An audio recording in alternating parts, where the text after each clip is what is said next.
È sicuramente una tastiera che piace del tutto o non piace per niente. La soggettività si esprime al massimo con questa Keyboom Phantom 81. Insomma, è difficile trovare qualcuno che è in dubbio. Dico subito qual è stata e qual è tuttora la mia impressione. Quando mi è stata proposta ero molto titubante per via dell'estetica e anche per la qualità, siccome di solito di questo tipo se ne trovano a bizzeffe con poco valore. Appena è arrivata a casa mi sono ricreduto totalmente. Sotto l'aspetto costruttivo penso che non abbia mai toccato così tanta qualità finora. I materiali sono ben robusti e raffinati, nel fondello è stata applicata la targa del marchio che serve a far peso, la manopola ruota come uno pneumatico della Lego dando una sensazione di qualità elevata. Fatto sta che non rispecchia i miei canoni grafici, ma per molti può risultare bella da vedere. Ripeto, è in tutto e per tutto una tastiera divisoria che mette nettamente a confronto i gusti delle persone. Non è la prima tastiera del 2023, siccome l'ho mostrata nell'ultimo video pubblicato del 2022, per quando ho fatto sentire i suoni di tutte le tastiere recensite nel canale. Mi è arrivata quindi a novembre scorso, ma non ho fatto in tempo a realizzare il video. Le recensioni diventano sempre più complesse per via del montaggio delle clip e soprattutto per quello che c'è da dire. Infatti spero di non arrivare 30 minuti come è capitato con la Sido, ma sì, poi tocca una settimana di puro montaggio video, ma la voglia di parlare è tanta. Inizio con la presentazione del marchio. Keyboom, oltre a essere un marchio, un'azienda, è un'idea.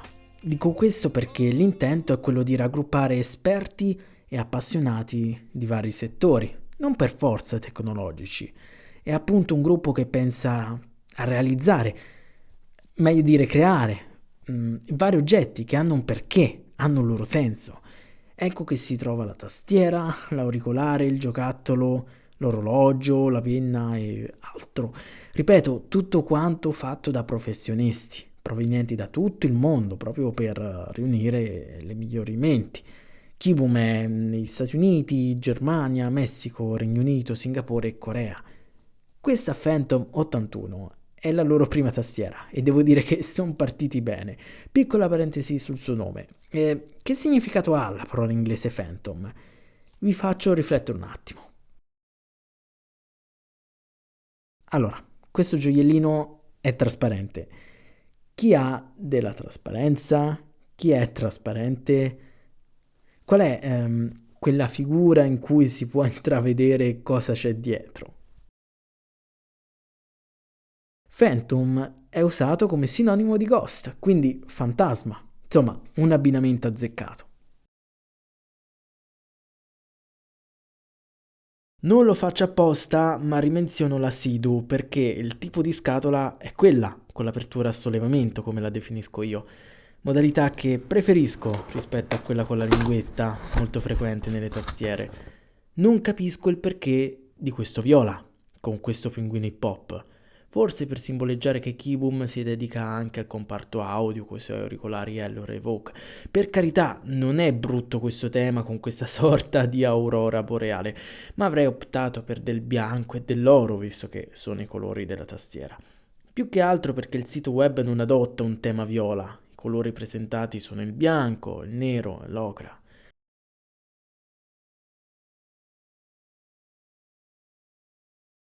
Appena rimosso il coperchio, ecco che il primo benvenuto ce lo dà un adesivo, elemento caratteristico nelle confezioni delle tastiere meccaniche. Mi sono stupito nel trovare la protagonista avvolta in questo enorme panno in microfibra. Generalmente vengono usati sacchetti di plastica o di schiuma espansa. Non trovo mai quello per gli occhiali, questo di sicuro lo vedrò per quando li devo pulire. Appena l'ho estratta, i miei muscoli hanno detto: Wow, è pesante, caspita, si avvicina al chilo e mezzo. Quelle testate finora hanno di poco superato i 1000 grammi, infatti ha fatto effetto per quando l'ho fatta tenere in mano ad altre persone. Andando avanti, il foglio delle spiegazioni è breve e contiene solamente la lingua inglese, comunque di facile comprensione visto che è molto schematico, come di solito accade. Cavo bianco in tessuto, con forma intrecciata, decisamente meno dozzinale rispetto alla controparte in gomma che la si trova comunemente. Interfaccia USB-A, USB-C con connettori placcati oro, presente il nucleo in ferrite. C'è un'alternativa a $19,99, analogo a quello di Core. La differenza sta solo nella lunghezza, perché è più corto quello di Kieboom. È disponibile in 4 differenti colorazioni, anche se 3 sono in prevalenza bianchi con delle sfumature incentrate su una parte del cavo attorcigliato. In alcuni video che si camuffano da recensioni, ho notato che in confezione erano presenti anche 2 interruttori di ricambio, uguali a quelli installati. Nel mio caso non c'erano. Stavolta non c'è l'estrattore 2 in 1, c'è quello dedicato all'interruttore, in alluminio, finora il più pregiato che abbia mai visto.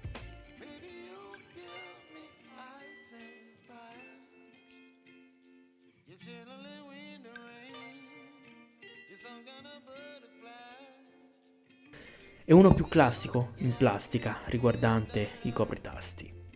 Nelle inserzioni ufficiali la confezione sembra suddividere vari pezzi, questo può significare che per il futuro potrebbe essere previsto un modello fai da te.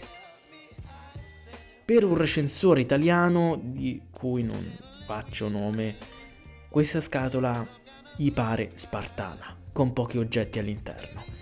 A me sembra il contrario, non capisco cosa ci voglia in più.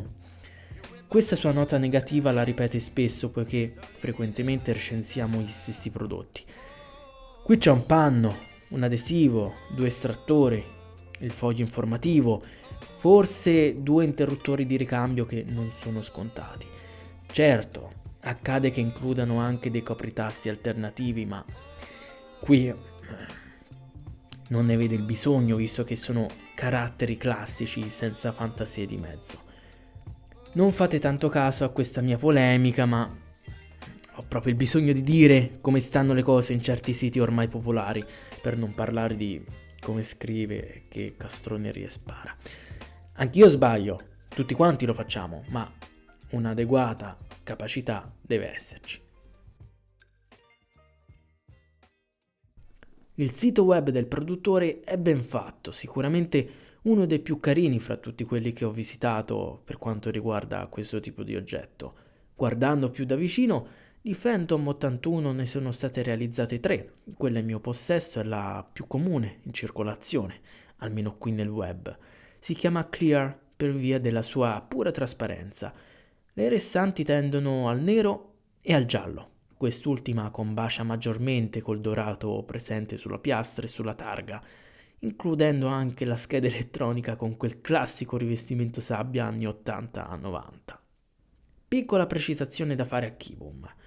Avete creato un'immagine per fare la comparazione delle 3 varianti.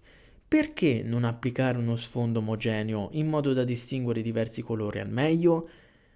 Avendo un viola, poi un arancia e poi un nero con l'aggiunta di un tappetino da scrivania, ecco, mi paiono aspetti non ben studiati.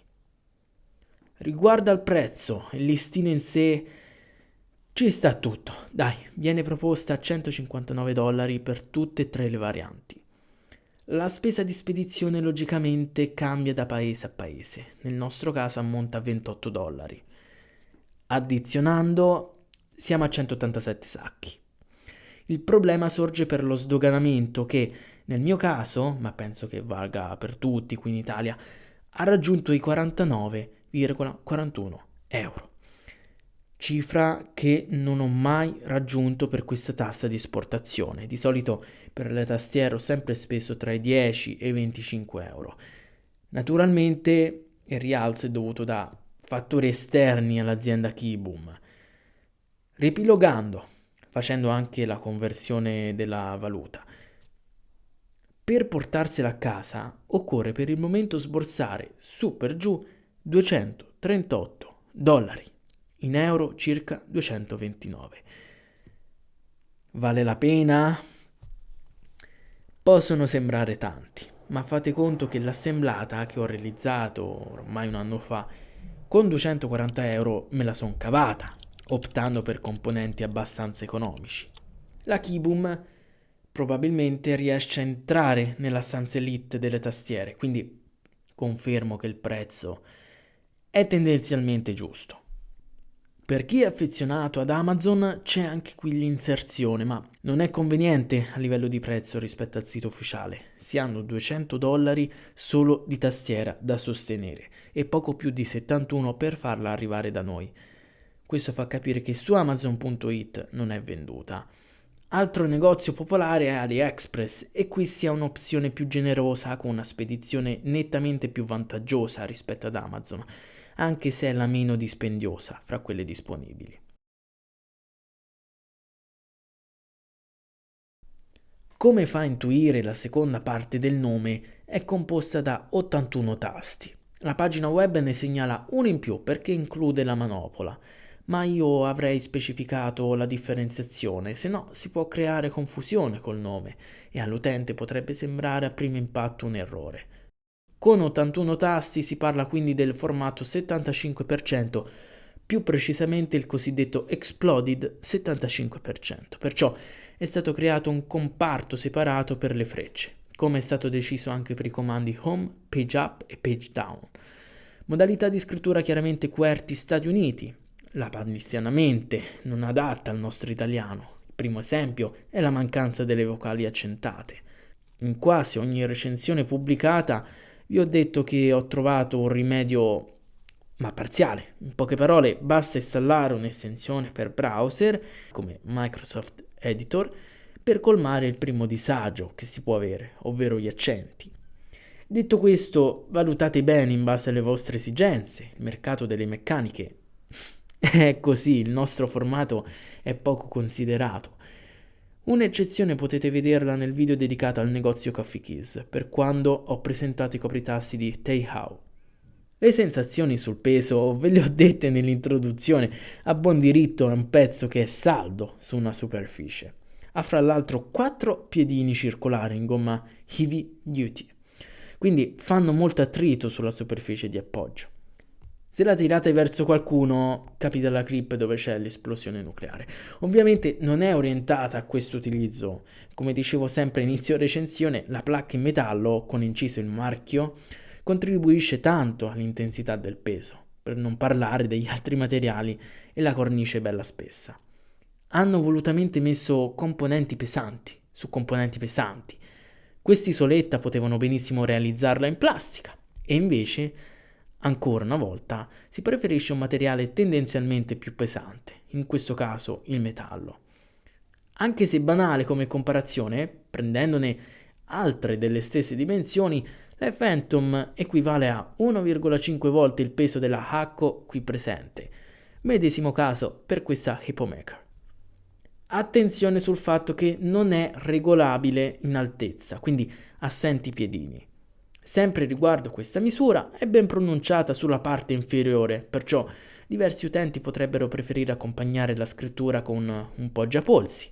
Diverse statistiche parlano di un affaticamento dopo 2 ore di pratica per chi non adotta tale oggetto.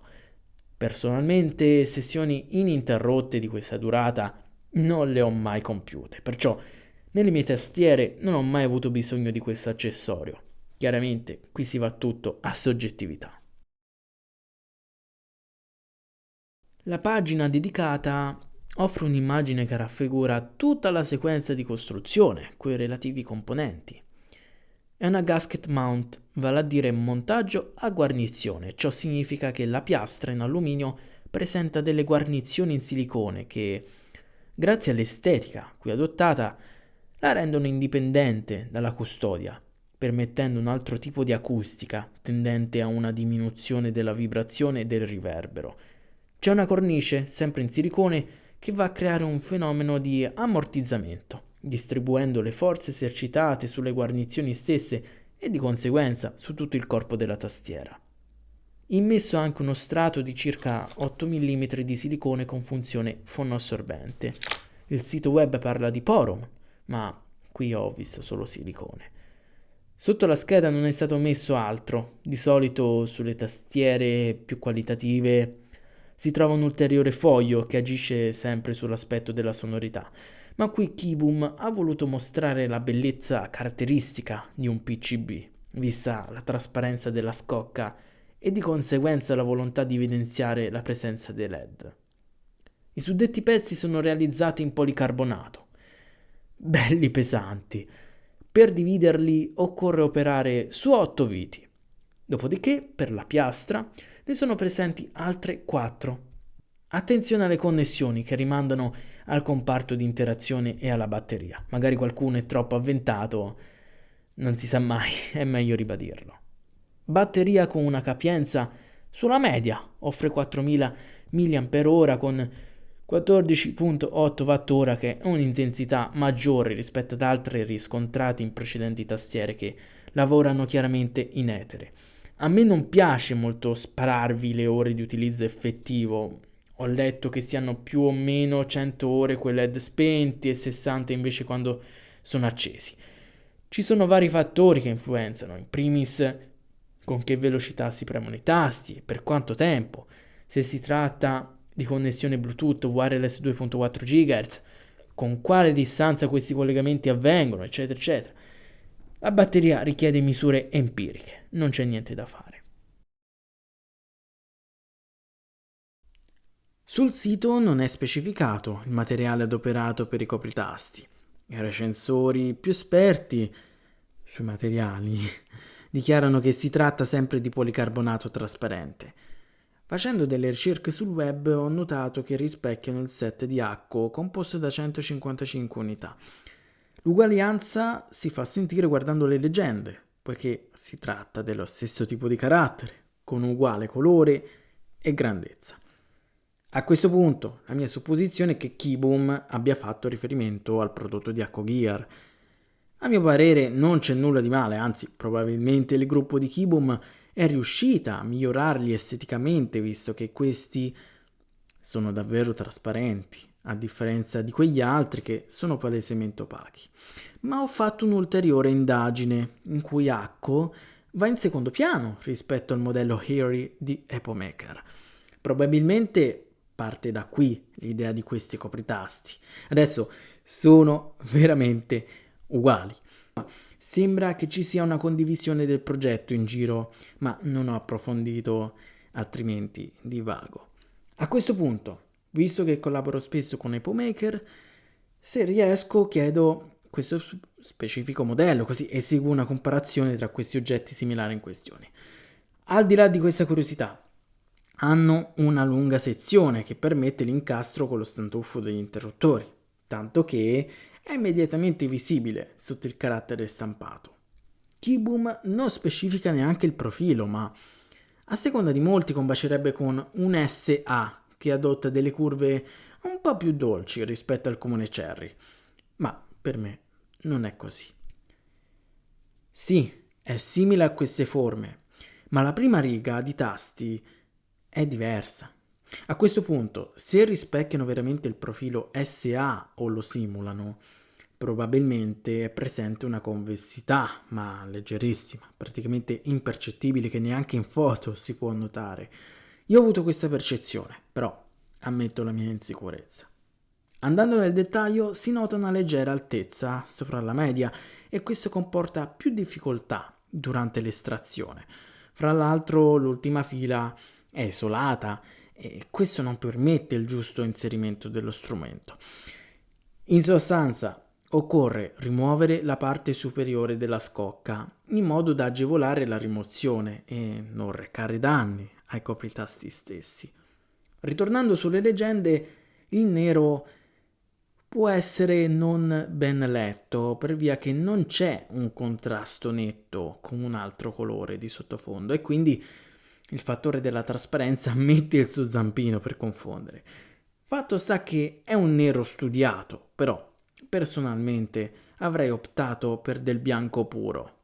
Di solito attrae maggiormente gli occhi, con in aggiunta una banale modifica, ovvero mettere tali caratteri bianchi in grassetto. Anche il metodo di stampa non è specificato, secondo molti sono realizzati con gli ultravioletti, come del resto viene fatto per gli Acco precedentemente menzionati. A detta di molte aziende che adottano tale metodo, come WASD e soprattutto da Curkeys, visto che è stata la creatrice, dovrebbero essere più resistenti della stampa laser e può essere applicato su diversi materiali come i più comuni ABS e PBT. Per finire dico che al tatto sono fenomenali, sono lisci come l'olio, hanno uno spessore molto fine, quindi allo stesso tempo leggeri. La manopola naturalmente ha il compito di regolare il volume. È composta da metallo zigrinato, con una superficie liscia in alto e lateralmente ruvida, grazie alla fantasia a rombo. È fissata, nel senso che si può rimuovere solamente con una Torx T5 o T6, quindi può essere fastidiosa per chi intende sostituirla. Come abitualmente accade, si sente lo scatto appena la si gira, producendo questo suono.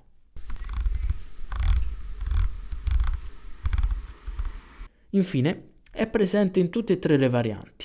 Lo ribadisco poiché succede che in altre marche, in un singolo modello, vengono messe manopole differenti che sicuramente possono far storcere il naso a qualche utente vendendola come una mossa di marketing.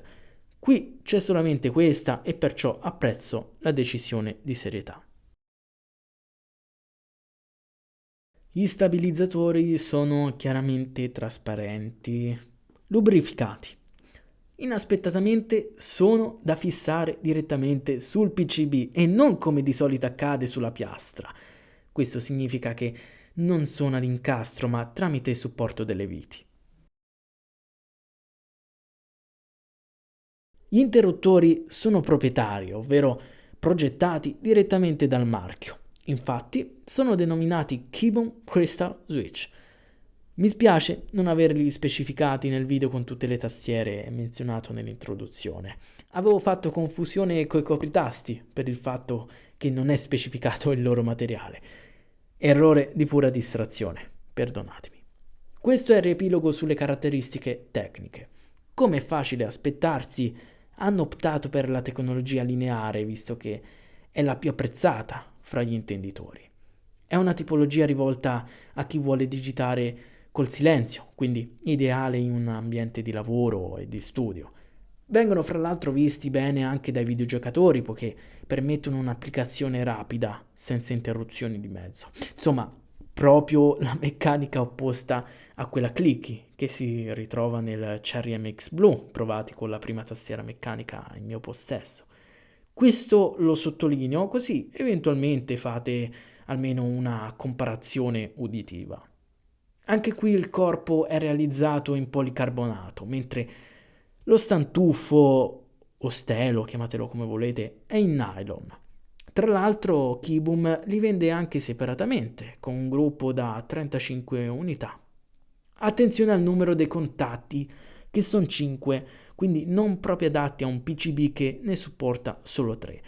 Non è comunque un problema, basta spezzare le due parti in plastica e così si rendono compatibili su ogni scheda elettronica.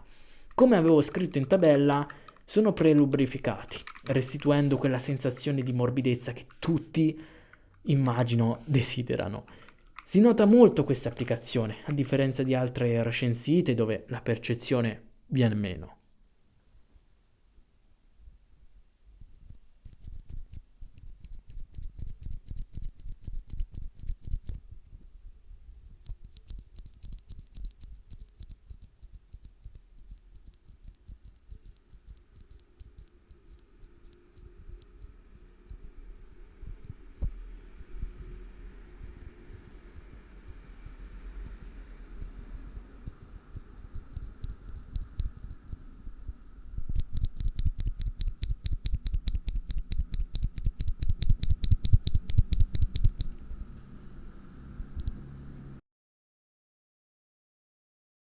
Ormai la tripla connessione non è più una novità, anche qui c'è il Bluetooth 5.0, la wireless 2.4 GHz e ovviamente la cablata, da come avete intuito attraverso la scatola. Apprezzo molto che sia tutto raggruppato in un'unica zona, a differenza di altre dove certi interruttori sono posizionati al fianco e l'ingresso per la USB-C nella parte superiore. Quest'ultima È ottima per l'inserimento di qualsiasi cavo. Non è un fatto scontato, siccome in alcune tastiere, come nella Hypomaker T80 e nella H3098B, l'alloggiamento è adatto solo per dei cavi non voluminosi. Bluetooth e wireless hanno un loro interruttori. Alcuni hanno specificato che manca una parte dedicata all'accensione e allo spegnimento, ma non sanno che questa funzione è già integrata nel cambio di tipo di connessione. Se impostata su USB, la tastiera è attiva solamente tramite la presenza di un cavo. Per la wireless, il ricevitore è alloggiato sulla tastiera stessa, con una comoda calamita per tenerlo fermo nel suo spazio, presente accanto alla zona di color oro. C'è un leggero ritardo per quando la si riusa dopo un momento di assenza, ma allo stesso tempo questo fastidio si presenta nella maggior parte delle tastiere, chiaramente soprattutto nella fascia più economica. È presente una terza levetta per passare dall'ambiente Apple a quello Microsoft. Nell'area riguardante la manopola sono stati applicati dei LED di stato per appunto notificare l'avvenuta connessione. Ritornando sull'aspetto della connessione senza fili, faccio il solito discorso. Il Bluetooth si utilizza generalmente per il collegamento con dispositivi mobili come smartphone e tablet. Per il PC sarebbe preferibile l'altro tipo, ovvero la wireless, per abbattere ancora più i ritardi in latenza. Se poi si possiede un tablet con porta USB-A, ovviamente considerate la condizione del PC. L'applicativo è direttamente scaricabile sul sito ufficiale di KeyBoom. Indubbiamente si basa su quello di Hypomaker.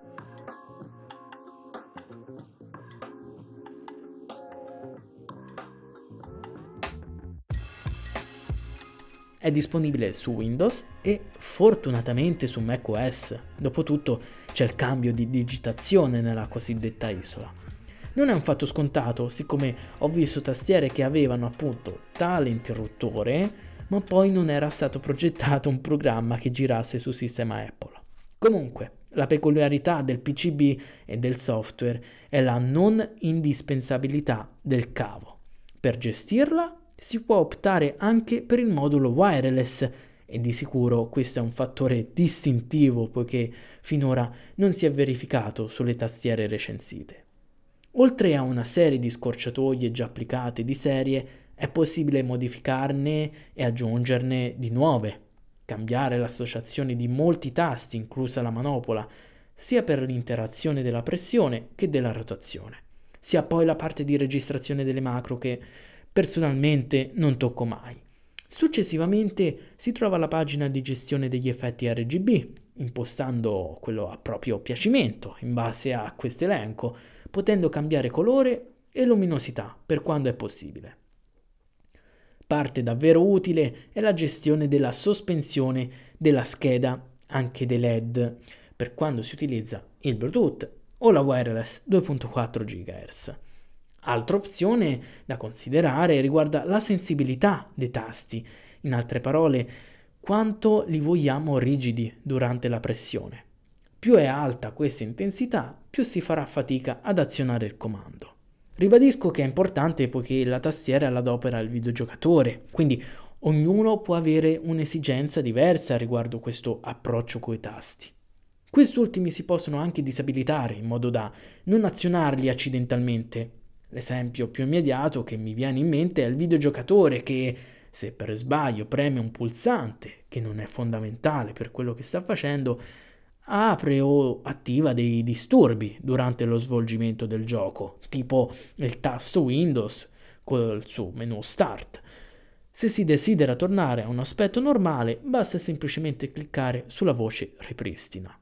Infine, è possibile aggiornare il firmware e il programma stesso.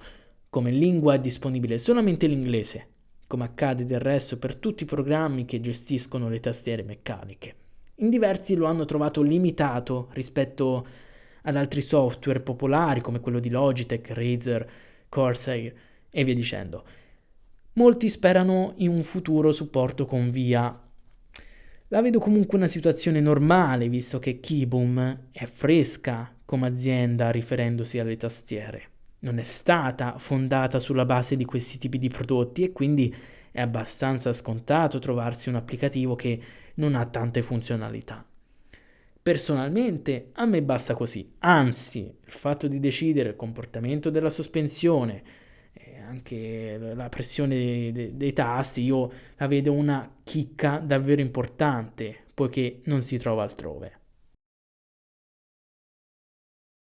Oltre ai LED sul circuito orientati a sud come la prassi vorrebbe, ne sono presenti altri sul retro della tastiera, quindi la parte del PCB dove sono esposti i socket. In dettaglio 15 posizionati più internamente, ben 76 sulla cornice, in modo che anche la scocca favorisce ancora più luminosità e colore nell'ambiente circostante. Si attivano e disattivano attraverso il tasto Function, più Page Up. Per cambiare effetto invece si preme la barra rovesciata, includendo naturalmente FN.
Descrivendovela così a fondo, penso che abbiate capito la mia considerazione.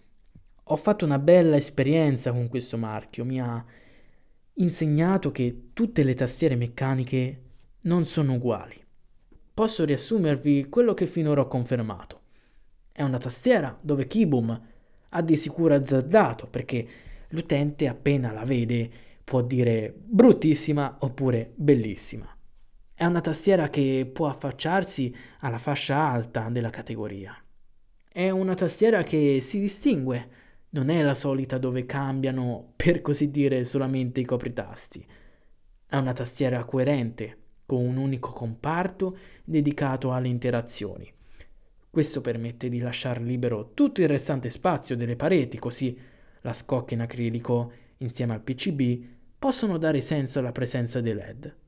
Questa è anche, anzi, la principale peculiarità della Phantom, per via del volere fare tutto trasparente, quindi dare la possibilità di installare ulteriori luci per mostrare, per così dire, gli RGB ovunque. In questo modo, fra l'altro, KeyBoom fa capire lo scheletro e gli organi di una tastiera perché su detti componenti si possono vedere. Diversi marchi non dicono cosa c'è all'interno, l'utente comune non è consapevole di come è costruita. Invece qui viene data una spiegazione reale, visiva. È una tastiera che volutamente è stata fatta pesante, in modo da offrire massima stabilità durante la scrittura e renderla come un oggetto permanente per la scrivania. È la prima tastiera dell'azienda e secondo me sono partiti col botto. Vedo numerose recensioni positive online, fra l'altro firmate da importanti redazioni. Iniziare a lanciarsi sul mercato con un prodotto bello, potente, ha fatto aprire sicuramente molte strade per KeyBoom. Ora deve mantenersi seria per sfornare altro materiale studiato, non buttato lì come molte aziende popolari ormai procedono. L'unica nota negativa che esplicito, ma allo stesso tempo non ci si può far nulla, nel senso che è un aspetto naturale se si intende utilizzare la trasparenza, è la visibilità di sostanze, di sporco che può entrare attraverso le tenere fessure tra un copritasto e un altro. Le foto che visualizzate al momento sono state realizzate prima dello smontaggio, a più di un mese dall'inizio dell'operatività della tastiera. In effetti di spazio vuoto ce ne intercorre rispetto ad altri modelli recensiti, ma sono consapevole che rimane un aspetto non semplice da risolvere. Alla fine capita su tutte le tastiere, la differenza è che qui c'è trasparenza e di conseguenza viene mostrato tutto. In descrizione si trova il necessario per conoscerla tecnicamente, con i relativi link che rimandano all'inserzione e ulteriori pagine di KeyBoom. A presto con altri gioiellini di questo tipo.